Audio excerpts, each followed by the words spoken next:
ചില ആളുകൾ മനസ്സിലാക്കിയത് ക്രിസ്മസ് വരുമ്പോ ചുവന്ന തൊപ്പിയിട്ടാലേ അത് ഭയങ്കര മതസൗഹാർദ്ദമാണ്. ഏത് തൊപ്പി? ഞാനിട്ട് തൊപ്പിയല്ലോ. ഇത് അലസറിൽ നിന്ന് വിരുദ്ധമാകുമ്പോൾ അവരിട്ട് തന്ന തൊപ്പിയാ. അതിനെ കുറിച്ചല്ലേ ഞാൻ പറഞ്ഞു. അവർ ക്രിസ്മസ് ആഘോഷിക്കാൻ വേണ്ടി ഇടുന്നൊരു തൊപ്പിയുണ്ട്. ആ തൊപ്പിയിടല് അത് ഭയങ്കര പുണ്യാണ് എന്ന് വിചാരിച്ചിട്ട് നമ്മളെ മുസ്ലിം ചെറുപ്പക്കാരായ ചില ആളുകൾ ഇത് ധരിച്ചിട്ട് ഭയങ്കര മതസൗഹാർദ്ദമാണ് എന്ന് പറയാ. എന്തായി പറയുന്നത്? അവരെ യഥാർത്ഥത്തിൽ പുച്ഛിച്ച് ചിന്തിക്കണം. നിങ്ങൾ അവരെ വഷളാക്കുകയാണ് അവരെ ആശയത്തെ. നിനക്ക് പൂർണ്ണമായ വിശ്വാസമുണ്ട് അന്ന് മഹാനായ ഈസാ നബി അലൈഹി സ്വലാം ഒരിക്കലും പ്രവാചകൻ മാത്രമാണ്, ഒരിക്കലും റബ്ബല്ല, റബ്ബിന്റെ മകനല്ല എന്ന് പൂർണ്ണ വിശ്വാസമുണ്ട്. എന്നിട്ട് അവരെ വിശ്വാസത്തിന് പങ്കുചേരാൻ വേണ്ടി വെറുതെ റാലി വിളിച്ചു കൊടുക്കുക, അല്ലെ അവരെ കൂടെ നടന്നു കൊടുക്കുക. അവരെ വിശ്വാസത്തിന് നീ എന്തിനാ കളിയാക്കാൻ പോകേണ്ട ആവശ്യം? നിനക്ക് വിശ്വാസം ഇല്ലെങ്കിൽ നീ അവന്റെ വിശ്വാസത്തിന് പോകണ്ട, നിന്റെ വിശ്വാസമായിട്ട് ജീവിക്കുന്നീ. അവിടെയാണ് മതസൗഹാർദ്ദം എന്ന് പറയുന്നത്. ചില ആളുകൾ മനസ്സിലാക്കുന്നത് മതസൗഹാർദ്ദം എന്ന് പറഞ്ഞാൽ മതത്തെ പൊളിച്ചു കളയലാണ്. അതാണോ മതസൗഹാർദ്ദം? അമുസ്ലിമായ മനുഷ്യരെ കൊണ്ട് പള്ളി കൊണ്ടുവന്ന് നിസ്കരിപ്പിക്കുക, ഇതാണോ മതസൗഹാർദ്ദം? മുസ്ലിമിനെ കൊണ്ടുപോയി അമ്പലത്തിൽ കൊണ്ടുപോയിട്ട് അമ്പലത്തിൽ നിന്ന് അവരെ കൊണ്ട് ആരാധന എടുപ്പിക്കുക, അതാണോ മതസൗഹാർദ്ദം? ആണോ? ഇനി മതസൗഹാർദ്ദം എന്നാ പറയാ? അതിന് മതം പൊളിച്ചു കളയാന്നാ പറയാ. അമുസ്ലിമായ മനുഷ്യൻ ഇങ്ങോട്ട് സലാം പറഞ്ഞാലും വലൈക്കും എന്നാണ് മടക്കേണ്ടത്, വലൈക്കും സലാം എന്ന് മടക്കേണ്ടതില്ല. വിദേശത്തൊക്കെ പോയിട്ട് ചിലപ്പോ അമുസ്ലിമികളായ ആളുകൾ സലാം കേട്ട് പഠിച്ചിട്ട് നമ്മളെ നാട്ടിൽ വന്ന് നമ്മളോട് അസ്സലാമു അലൈക്കും എന്ന് പറയും. അപ്പൊ അവരോട് വലൈക്കും എന്നാണ് മടക്കേണ്ടത്. അപ്പോഴേക്ക് അതൊക്കെ മതസൗഹാർദ്ദം തകർന്നു പോകൂലേ എന്ന് ചിന്തിക്കാൻ പാടില്ല. മതസൗഹാർദ്ദം യഥാർത്ഥത്തിൽ മതസൗഹാർദ്ദം തകരുന്നത് എവിടെയാണ്? ആ ഇബാദത്താകുന്ന ആഖിറത്തിൽ പ്രതിഫലം ലഭിക്കുമെന്ന് ചിന്തിച്ചൊരു മുസ്ലിം ചെയ്യുന്ന കർമാണ് സലാം എന്ന് പറയുന്നത്. അല്ലേ? അതല്ലേ? ഒരു മുസ്ലിം അസ്സലാമു അലൈക്കും എന്ന് പറയുന്നത് എന്തിനാ? അസ്സലാമു അലൈക്കും എന്ന് പറയുന്നത് എന്തിനാ? അവന്റെ വിശേഷം കിട്ടാനാ? അവന്റെ വീട്ടിലെ വിവരം കിട്ടാനാ?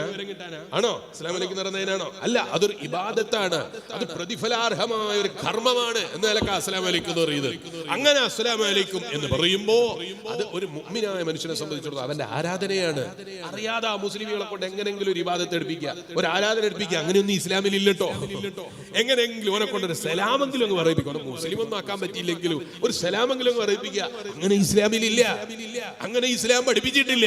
അങ്ങനെ നിങ്ങൾ എങ്ങനെയെങ്കിലും ആളുകളെ പിടിച്ച് ഇസ്ലാമിലേക്ക് പിടിച്ച് കെട്ടിക്കൊണ്ടുവരണം, അങ്ങനെ ഇസ്ലാം പറഞ്ഞിട്ടില്ല. അറിയാതെ എങ്ങനെയെങ്കിലും അവനെ കൊണ്ട് ഈ മുസ്ലിമിന്റെ ഒരു കർമ്മം ചെയ്യിപ്പിക്കണം ചിന്തിക്കരുത്. പെരുന്നാളായാൽ അവൻ നമുക്കൊരു ഈദാശംസ അയക്കണ്ടേ?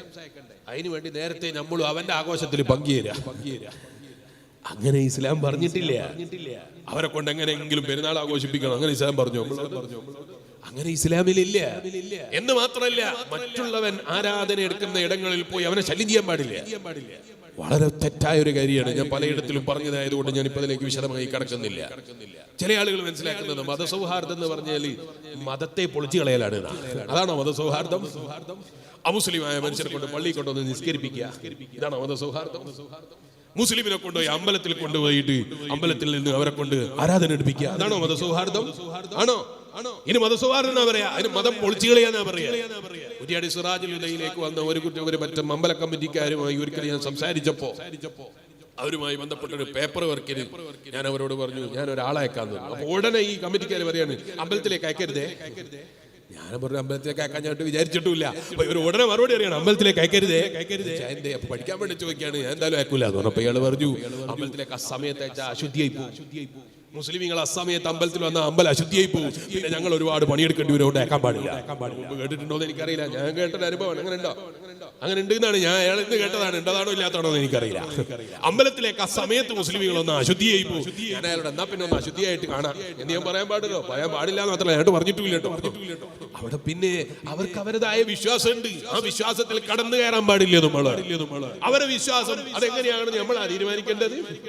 അവരെ വിശ്വാസം എങ്ങനെയായിരിക്കണം തീരുമാനിക്കുക നമ്മള് കുറെ ആളുകൾ. എന്നിട്ട് മതസൗഹാർദ്ദമാണ് എന്ന് പറയാം, അതാണോ മതസൗഹാർദ്ദം? അവർക്ക് അവരുടേതായ വിശ്വാസമുണ്ട്. ലക്കും ദീനുക്കും വലിയ ദീൻ. ഹബീബ് നബി മുഹമ്മദുർ റസൂലുള്ളാഹി സ്വല്ലല്ലാഹു അലൈഹി വസല്ലം തങ്ങൾ ഖുർആൻ ഓതിയിട്ട് നമ്മളെ പഠിപ്പിക്കുകയാണ്. ലക്കും ദീനുക്കും വലിയ ദീൻ. നിങ്ങൾക്ക് നിങ്ങളെ ദീന്, ഞങ്ങൾക്ക് ഞങ്ങളുടെ ദീന്. ചില ആളുകൾ മനസ്സിലാക്കിയത് ക്രിസ്മസ് വരുമ്പോ ചുവന്ന തൊപ്പിയിട്ടാലേ അത് ഭയങ്കര മതസൗഹാർദ്ദമാണ്. ഏത് തൊപ്പി? ഞാനിട്ട് തൊപ്പിയല്ലോ. ഇത് അലസറിൽ നിന്ന് വിരുദ്ധമാകുമ്പോൾ അവരിട്ട് തന്ന തൊപ്പിയാ. അതിനെ കുറിച്ചല്ലേ ഞാൻ പറഞ്ഞു. അവർ ക്രിസ്മസ് ആഘോഷിക്കാൻ വേണ്ടി ഇടുന്ന ഒരു തൊപ്പിയുണ്ട്. ആ തൊപ്പി ഇടല് അത് ഭയങ്കര പുണ്യാണ് എന്ന് വിചാരിച്ചിട്ട് നമ്മളെ മുസ്ലിം ചെറുപ്പക്കാരായ ചില ആളുകൾ ഇത് ധരിച്ചിട്ട് ഭയങ്കര മതസൗഹാർദ്ദമാണ് എന്ന് പറയാ. എന്തായി പറയുന്നത്? അവരെ യഥാർത്ഥത്തിൽ പുച്ഛി ചീന്തിയാണ്. നിങ്ങൾ അവരെ വഷളാക്കിയാണ് അവരെ ആശയത്തെ. നിനക്ക് പൂർണ്ണമായ വിശ്വാസമുണ്ട് അന്ന് മഹാനായ ഈസാ നബി അലൈഹി സ്വലാം ഒരിക്കലും പ്രവാചകൻ മാത്രമാണ്, ഒരിക്കലും റബ്ബല്ല, റബ്ബിന്റെ മകനല്ല എന്ന് പൂർണ്ണ വിശ്വാസമുണ്ട്. എന്നിട്ട് അവരെ വിശ്വാസത്തിന് പങ്കുചേരാൻ വേണ്ടി വെറുതെ റാലി വിളിച്ചു കൊടുക്കുക, അല്ലെ അവരെ കൂടെ നടന്നു കൊടുക്കുക. അവരെ വിശ്വാസത്തിന് നീ എന്തിനാ കളിയാക്കാൻ പോകേണ്ട ആവശ്യം?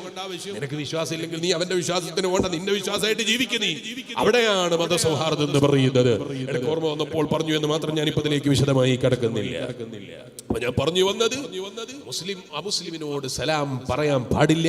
ഇങ്ങോട്ട് സലാം പറഞ്ഞാൽ വലൈക്കും എന്നാണ് പറയേണ്ടത്. വലൈക്കും സലാം എന്ന് പറഞ്ഞ് അവരെ കൊണ്ട് എങ്ങനെയെങ്കിലും ഒരു ഇബാദത്ത് എടുപ്പിക്കാന്ന് വിചാരിക്കരുത്. എങ്ങനെയെങ്കിലും അവരെ കൊണ്ട് ഒരു സലാം പറയിപ്പിച്ചിട്ട് ഒരു സലാമെങ്കിലും നിസ്കരിപ്പിക്കാനൊന്നും പോരെ കൊണ്ടാവൂല. എന്നാൽ ഒരു സലാമെങ്കിലും അവരെ കൊണ്ട് പറയിപ്പിച്ച് കളയാന്ന് ചിന്തിക്കരുത്. ആ ചിന്ത തെറ്റാണ്. ഇസ്ലാം പഠിപ്പിക്കുന്നത് അസ്സലാമു അലൈക്കും എന്ന് ഇങ്ങോട്ട് പറഞ്ഞാൽ പോലും വലൈക്കും എന്നേ പറയാൻ പാടുള്ളൂ.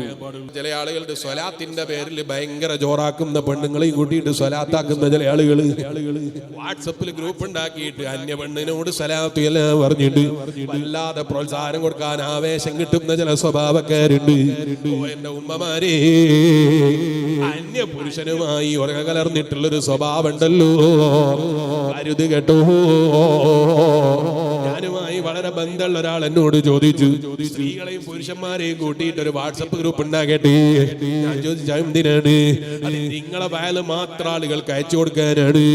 അത് സ്ത്രീകളെയും പുരുഷന്മാരെയും കൂട്ടുന്നത് എന്തിനാണ്? പുരുഷന്മാരെ മാത്രം പോരെ. അപ്പൊ അയാൾ പറഞ്ഞു, ആണും പെണ്ണൊക്കെ കലവിലായാലല്ലേ സ്ത്രീകൾക്കും അത് കിട്ടുള്ളൂ, അതിനു വേണ്ടിയാണ്, വേറൊരു ഉദ്ദേശവും ഇല്ല. ഞാൻ അയാളോട് പറഞ്ഞു, എന്റെ പേരിൽ പറ്റൂല. അയാൾ ചോദിച്ചു, വയല് കേൾക്കൂലേ?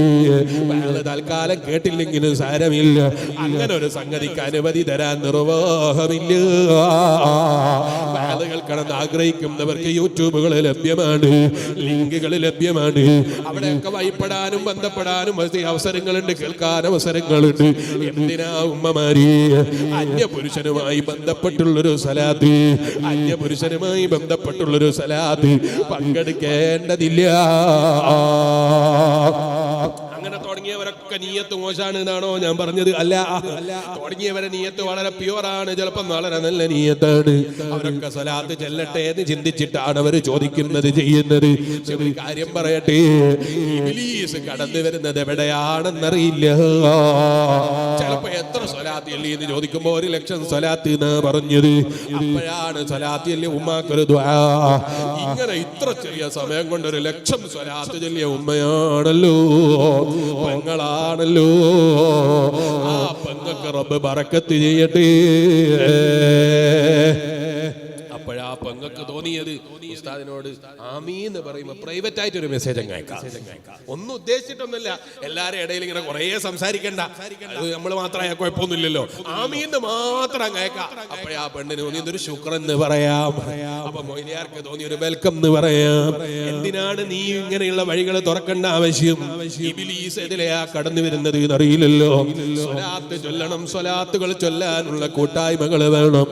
അന്യ പെണ്ണുമായി കലർന്നുണ്ടെന്ന് വേണ്ടതില്ല.